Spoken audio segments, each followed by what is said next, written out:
Hey, Talking Shizzle listeners. You know, it's always been important for me to align our business with other companies and individuals who share our values, especially those who share a deep commitment to serving nonprofits and social impact. So for that reason, I'm super excited to announce our very first Season 2 sponsor, Keela.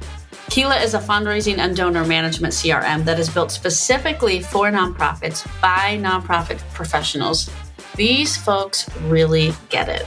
Their mission is to empower nonprofits to deepen relationships, retain donors, and raise more for their cause. Several of our clients and partners use Keela and have continued to be impressed by just how easy Keela is to use, how affordable it is, and most importantly, the results they see using the platform. The Keela team is also phenomenal to work with. They are super friendly guys, and they have a continuous commitment to equity and inclusion. Now, go check them out. We got a special offer for you. As Season 2 sponsor of the Talking Shizzle podcast, Keela is offering our listeners and community 40% off their first year subscription to Keela. 40%, you guys.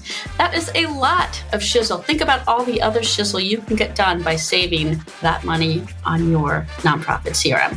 Plus, if you have under 250 records, you can get access to the Keela Starter Program for free. So if you are interested in learning more and booking a demo, go to keela.co/partners/creative-shizzle. That is keela.co/partners/creative-shizzle.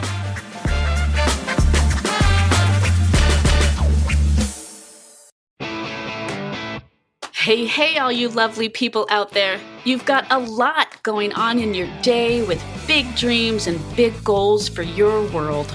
Are you ready to talk some shizzle and learn some shizzle from leading entrepreneurs, changemakers, coaches, and overall interesting people who like to shake things up? I'm your host, Taylor Shanklin, CEO and founder of Creative Shizzle, and I am stoked to bring you a fresh episode of Talking Shizzle today. This show is all about helping you think differently so that you can grow. Talking Shizzle is brought to you by our team at Creative Shizzle, where we help businesses, entrepreneurs, and social good innovators make amazing marketing shizzle happen. Check us out on the web at creativeshizzle.com. Now, let's talk some shizzle. What's up, folks? We are here on a new episode of Talking Shizzle. Oh gosh, we are going to get into some really fun and interesting and hopefully insightful shizzle for all of you who are looking to figure out how to take your failures and make lemonade out of them, and like how to learn and how to grow from your failures. We are here today with Mazarine Treyz. What's up, Mazarine? Hi, Taylor. Hi, Will. Happy to be here with you. You are all bubbly because you just woke up, because you are in Portland and we are on the East Coast. And I was like, well, I wish I just woke up. But it's good to have you when you're fresh and ready to get that day rolling. So tell us a little bit about who you are, what you're about, and then we're going to get into talking about failures today, entrepreneurship, what nonprofit leaders can learn from your journey in entrepreneurship. And we might even talk about some funny dating failures and how you've taken that experience and put it into your work world. Okay. So kick us off. Like, who are you? What are you about? What's your thing? I just learned that you are also really good friends with Ellen Bristol, who's like one of my best friends. And for some reason, I did not remember that when we got on to record. But like, tell us a little bit about what you're about, who you are, where you live, all that fun stuff. Hello, listeners. And hello, everyone. My name is Mazarine Treyz. And if you want to check out what I'm about, go to mazarinetreyz.com. Hopefully there'll be a link in the show notes. I've been in business over 14 years. And in that time, I've done a variety of things. I've done fundraising consulting. I've done keynotes. I've done, conferences. Last year, I did a conference called the Nonprofit Consulting Conference. I also did one called a Path to Action Conference. And I really love teaching, training, and coaching nonprofit leaders and consultants how to succeed. So I have a mastermind called Asking for More, and I also have a podcast called that. I'm kind of curious how you got into what you do. Was like there a story behind it or what? Or did you fall into it? Like give us a little bit more background of like how you got to where you are now. It's a tangled path of failures, fraud, deception, firing, all of it. Are you ready for the drama? Oh yeah, like we love a good. Totally. Our show is called Talking Shizzle, so anything flies here. So before I became a business owner, I worked at a nonprofit where the executive director decided she didn't need someone to watch one of our confidential shelters, and it was a domestic violence shelter, and women started prostituting themselves out of that shelter. There were children there, and a woman who eventually reported it was sleeping with a knife under her pillow. And so what ended up happening was the executive director decided to just kick all the women out, except the woman who reported it, and take her to our other shelter, and then just return the shelter to the county. So she really didn't want to call the police. But I was like, hey, maybe we should like draw this attention to the media. And then she instructed everybody in the nonprofit not to talk to the media, not to talk to me. I wasn't there at the time, but it was right after I worked there. And she fired 32 people in a 20-person agency over 2 years. And so I started to get really interested in like, what is workplace bullying? Because both I and a friend of mine also got fired from there. And I knew it wasn't personal because she was just firing every single person multiple times. And then I went and worked at another nonprofit that was more of a social justice nonprofit. Then the boss there was sleeping with my volunteer coordinator. And then she quit a week before our big event. And then she came in front of me and she's like crying. And she's like, he broke my heart. I'm like, what's going on? And that was the first I'd heard of it. And then she just walked out. And I was like, what the? Okay. So then after I left, he was found out he got caught stealing twice. First, like $20,000 and then like $50,000. And like investigated by the Oregon Department of Justice. So like, all of this is to say that like I came out of these two kind of bad working situations being like, okay, so are there such a thing as good bosses? Does that exist? Why are nonprofit workplaces so rife with workplace abuse? Like, how can we help other people understand what's going on with them, take their power back at work, help nonprofit leaders understand it's in their best interest to address oppression at work so that they can keep their good workers and also help people ask for more. And so I took my anger at that situation and I turned it into over 1,000 blog posts, multiple books, like, and it wasn't all ranting. It was really just like, okay, if this is how the world is, then what do we do to change it in a positive way? And if we are hurting our people in nonprofits, then how can we say we're helping the world? I don't think we can. And it goes for any workplace, not just nonprofits. But anyway, does that answer your question? Yeah, I mean, that and more. No. I told you it was drama and intrigue. You did tell me drama and intrigue. Okay. So let's get into how you're applying some of that. Like, give me an example of a nonprofit leader that you were working with that you, I don't know, like, took a bad situation probably at their organization, and you don't have to give us specifics and say who, but like kind of at a high level, tell us some examples of crazy drama situations like that and how you coach people through it. So let's see, several people I've worked with in the last several years, I can give you examples of. So a couple of nonprofit consultants, I helped them learn how to ask for more from their clients and coach them. And it took months to kind of overcome the conditioning that we're taught about being a good girl in the society where you kind of squish between being too much and not enough. You're right there in the squish. And they're like, I'm not supposed to ask. And these people were both people who are in their 60s and 50s who they have been alive for a long period of time where women were basically considered property. Like women couldn't have, her own bank account until like 1974 in Connecticut. And so how does property have needs? Like you're supposed to be like low maintenance, right? And like not have needs. And so a lot of the times when women enter the nonprofit sector or in business in general, you're kind of overcoming like, oh, what if I did have needs? What would those needs look like? I don't even know if I'm aware of my needs. Am I allowed to have needs? What are my desires? And so I help them kind of connect with that and then like come up with the phrases that would really help them learn how to feel good in their bodies when they ask for more. Because let's say, for example, that you wanted to make $300 an hour, but you're only asking for $100.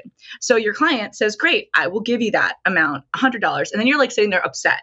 So you can't just ask for like 50% of what you want. You have to ask for 100% of what you want, because otherwise the person's going to think like this person can't be pleased, or they don't really like me, or something's wrong and they're not telling me, right? And so this is how we hold ourselves back as women in the workplace. And the nonprofit sector is 75% women. So that's really something to think about. And that's what I love helping people overcome. And so we did that. But also in terms of somebody who's working directly inside a nonprofit, I helped her kind of connect the dots between how many donors they were retaining, how many donors they were gaining, and how many donors they were like increasing their amounts of donations based on the new messaging that we worked on together. And she just knocked it out of the park. Like she totally got, so many more. I mean, I don't want to know the exact numbers right now, but it was significant. And she did all this with a smile and, in the middle of a pandemic, and all of this is happening during the pandemic. And I just think it's incredible what we're able to accomplish during the pandemic, but also like how much we should really, really try hard to just give people grace and empathy during this time too. Yeah, absolutely. I mean, and I want to go back and say I completely agree. I think people have a really hard time asking. And it's funny. I think often about how, I mean, it is scary and I get it, but how can we get over that fear? Maybe we can talk a little bit more about that, because I agree. I think it's particularly hard for women, and there are a lot of females in the nonprofit sector. And as a women business owner, talking and interviewing a fellow women business owner, I can't tell you why I'm not afraid to ask, but it's like the more we can do to help other females figure out how to ask to get to where they need to go, I think the better off we all can be. I'd be curious to get your insights in when you're working with a female leader who's like clearly made good traction in her career and is at the point where maybe she's a director or VP or even the executive director, still having a hard time maybe asking that board for what she wants. Like, how do you get them over that fear of asking? Because I think it's something that we don't necessarily talk about enough, but I know women sit there and get nervous about it, and it's like, let's support each other in figuring out like how to get over that fear and that hump of just being like, I'm going to ask, I'm going to be bold, and I'm here and I'm just as qualified as anybody else at the table. Well, for people who are socialized as women, which can include, people that are maybe not identifying as female or whatever, right? Like, trying to be inclusive in my language here. People who are socialized as women, like oftentimes the first thing they come to me with is complaints. And I say, this is great. I want you to write down all of your complaints, personal life, business life, whatever it is. And so they do that. And then I have a whole presentation about this as well. So we take people through exercises right during the presentation. And I've been doing this during COVID, and it's been really, really helpful for folks. And then after 5 or 10 minutes are up, when they write down all of their complaints, I go back through it and ask them to go back through and say, okay, now I want you to see the desire hidden in this complaint. So let's say, for example, you're not getting paid enough by your clients, or you're not getting paid enough by your job. Then how much would you like to get paid? And at this point, they'll be like, oh, well, I'm making 15 hours. So I'd like to make 75. And I'm like, okay, just go through that for the whole thing, right? Whatever else do you have a complaint about? Maybe you want your mother-in-law to stop stopping over randomly, or maybe you want your brother to stop borrowing your car, or whatever it is. You have different things. And then when that list is done, then I say, go through and right size your desire. Is this actually the full 100% of what you want, or is it still like 50 or 60 or 75%? And the person might say, actually, I'd like to get paid like 100K a year, and this is what this looks like for me. Or, oh yeah, I'd really just like to see my mom once a month, or whatever it is. And so then as you get clearer and clearer, you're like, wow, this is so much easier than just complaining all the time and just never having my problems be solved.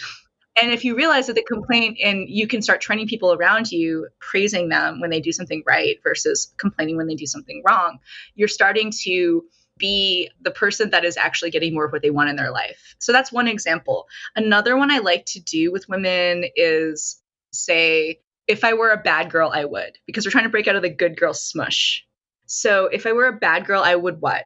I would rob a bank. I would run away to have a unicorn farm in Hawaii. Or, I would write a romance novel and it would be extremely steamy, or maybe I would, you can go on and on. You can make it up, right? And then you can get down more. Because once you start being very fanciful like that, then you can get down more into, but like if I were a bad girl, I would, tell my board president who never comes to the board meetings to suck it, and then I would be like, whatever, right? Like you'd be able to finally get to the nitty gritty, the core of the juicy part of what you want. And when you're disengaged from your desires, you have no idea, what that even looks like. And you say, I don't know what I want, or I guess this is just the life I'm supposed to have. I guess there's nothing better after this, or, like there's so much that's wrapped up in that. And I could go on and on for days about this. So I'm going to cut myself off at this point.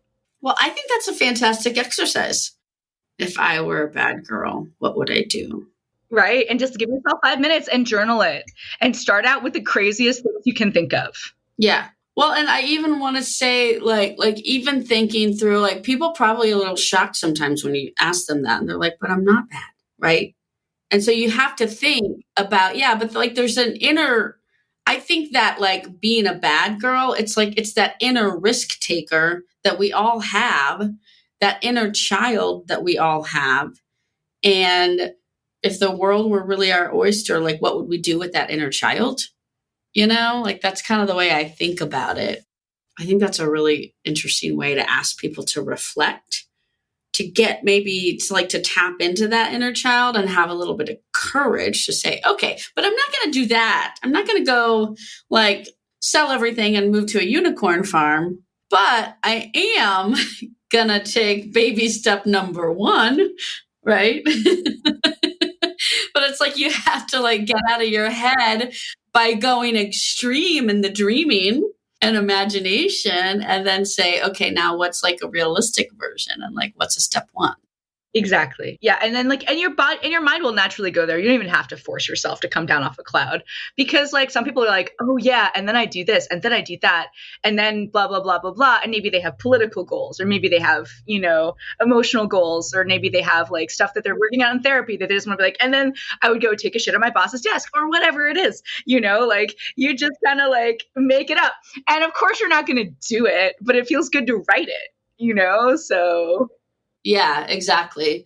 And you have to sort of like get imaginative to then maybe that helps you get into a frame of mind where you can say, oh, okay, I'm not going to do all that crazy shizzle, but I am going to go ask for $100,000. That's feasible. That's not moving to Hawaii with pigs and goats and unicorns, but it is asking for what I'm worth in terms of pay, right? Yeah. And then that doesn't seem as outlandish. I mean, I have another exercise that I take people through when they're like, oh, I could never ask for more than 50 an hour or whatever. And I'm like, I can take them through that. So you probably help people figure out like what they are worth. Is that something that you do as an exercise? I think everybody has inherent worth as a human being. I'd say that I help people go beyond their self-imposed limits on what they can ask for. Yeah. Okay. That's a better way of saying it. How do you do that? How do you coach people through? I mean, because it's going to be different based on everybody's skills, level of expertise, where they've been, all of that. Like, so how do you guide someone based on where they are to figure out like, what's that number to ask for? Well, here's the secret. You have to feel it in your body, and you have to make it okay in your body when you're asking. And if you're cringing, if you're flinching back from saying, would you please give me $50,000 a year? People are going to be like, oh, this person is so afraid, and the animal of their body is going to be also responding to your body.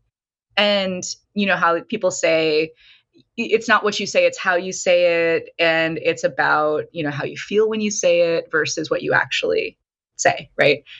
So if I said, hi, my name is Mazarine versus, hi, my name is Mazarine, huge difference, right? Like in terms of the energy there. So the way I help people make it okay in their bodies to ask for more, and I'm standing in the shoulders of giants here. I just want to say, I worked with Kaja Urbanik, who does the Academy of Power for the last several years. And she is incredible. And there's hundreds of women all over the world who've worked with her. So I'm just basically talking about some of the stuff she's written in her book as well. But if you want to work with somebody or work with a group of folks that are working on this together, check out what I do or check out what she does. But here's how you make it okay in your body. And this is what I learned from her. So you start with, okay, think about the number you want to ask for, and then feel it inside your body. How does it feel when you have that? What does that mean for you? What would that mean for your life? And also, what would that make possible for you?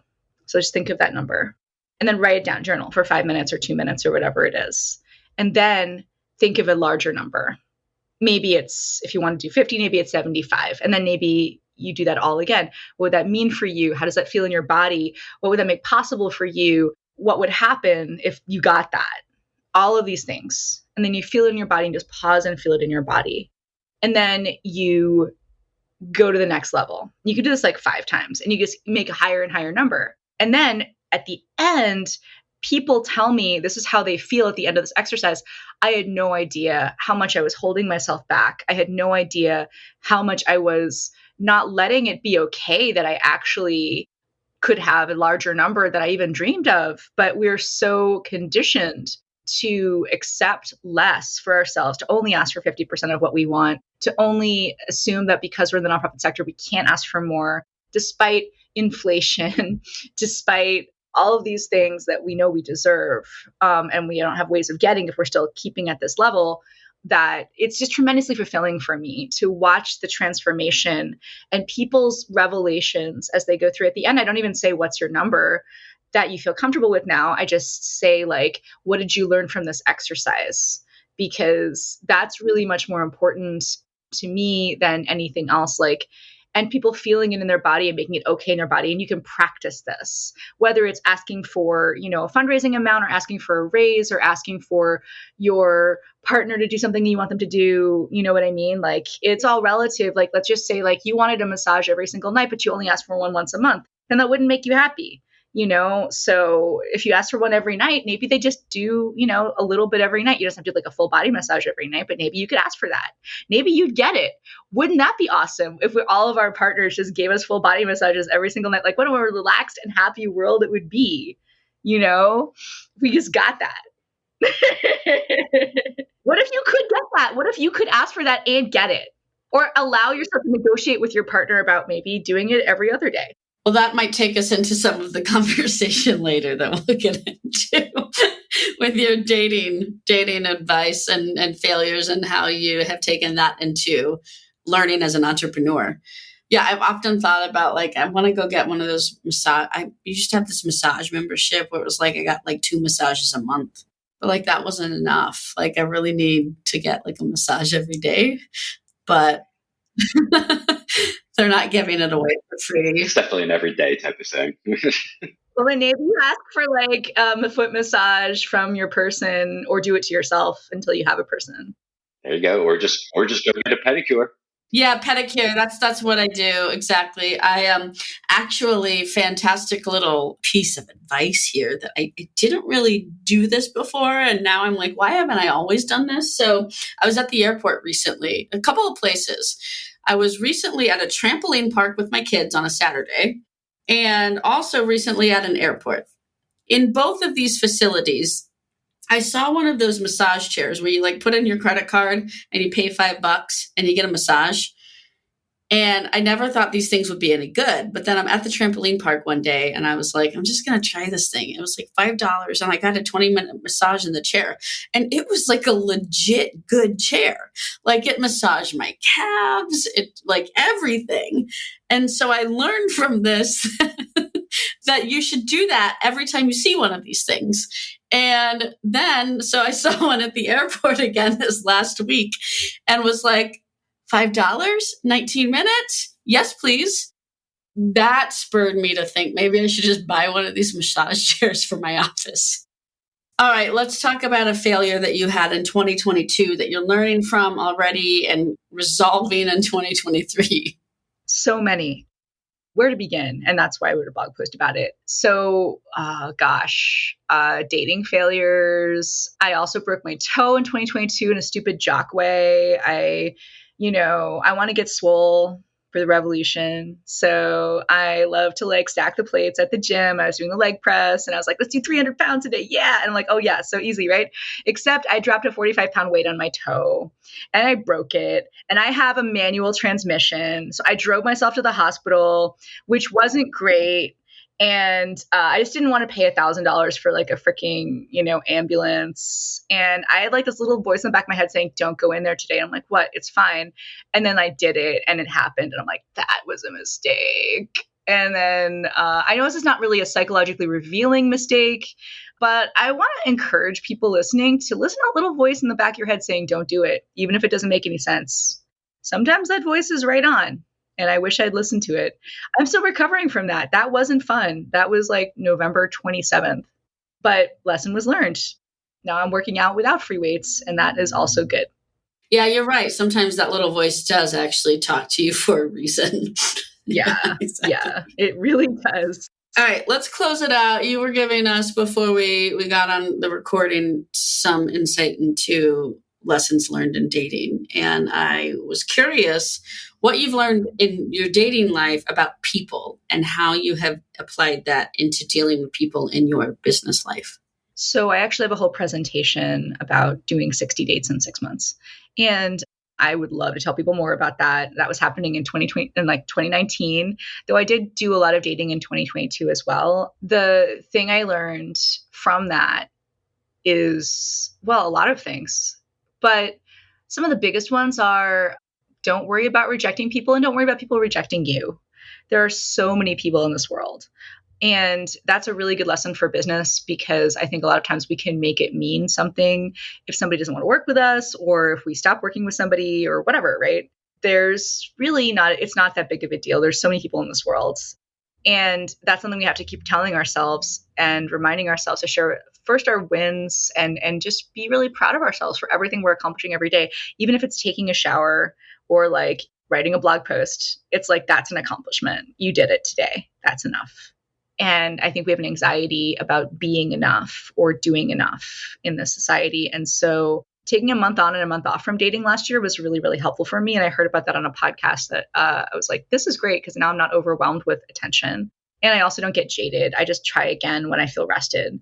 I'd also say, like, don't force yourself to do things and let yourself rest. And that's something that really hit home for me in 2021, 2022. There's a book called Work Won't Love You Back by Sarah Jaffe. There's another book called Resisting Work by Peter Fleming. And there's another book called Laziness Does Not Exist by Devin Price. All of those are really, really good books. If people want to learn more about rest and rest as resistance. Tricia Hersey's The Nap Ministry is another one. So she wrote Rest as Resistance last year, which is a really good book. I highly recommend it. And finally, I think one more dating lesson that I just learned a little bit late in the game, but please remember this, everyone. You don't need a reason to not see someone again or even to swipe right. Just say vibe is off. I think that's important because that's applicable in all sorts of relationships. And I like that, because even if you are a consultant taking on new clients and the vibe is off, the vibe is just off. Okay. Sometimes if you are in sales and you're looking for, prospects, the vibe is off, not a fit. If you are a fundraiser looking for and spending a bunch of time on who you think might be a major donor or something, or mid-level, the vibe is just off. Maybe you should just move on to the next person, right? If the vibe is off. So I think that if a bad boss, if you have a bad boss, the vibe is off, go find a different job. There's so many scenarios that applies to, that I think I'm going to start using that one. And so close us out. What's the best way to go look at your website? What's that URL? And are you on LinkedIn as well? Yeah. LinkedIn /in/Mazarine. Website is MazarineTreyz.com. Twitter, Mazarine Treyz. Just get in there. I would prefer if you join my newsletter so I could give you all my mistakes and all the funny stories that you have liked hearing today. And I also give people Twitter jokes in my newsletter. So if you like laughing, you might like my newsletter. Well, Mazarine Treyz, this has been phenomenal. Thank you so much for sharing all of your shizzle. All right, folks, we'll see you next time on a new episode of Talking Shizzle. Until then, go get that shizzle done. Well, hey there. That was fun. I love how much mind-blowing and mind-opening shizzle our guests bring to us with every episode. We hope you enjoyed the conversation as much as we did. Make sure you hit that subscribe button on your favorite podcast player so that you don't miss a beat of the Talking Shizzle podcast. And if you're listening on Apple, be sure to let us know what you thought and leave us a review. We'd love to hear from our listeners so that we can bring you all the good, juicy business growth shizzle that you would like to hear about. Get in touch with us and follow along at creativeshizzle.com or email us at podcast@creativeshizzle.com. Until next time, keep making your shizzle happen.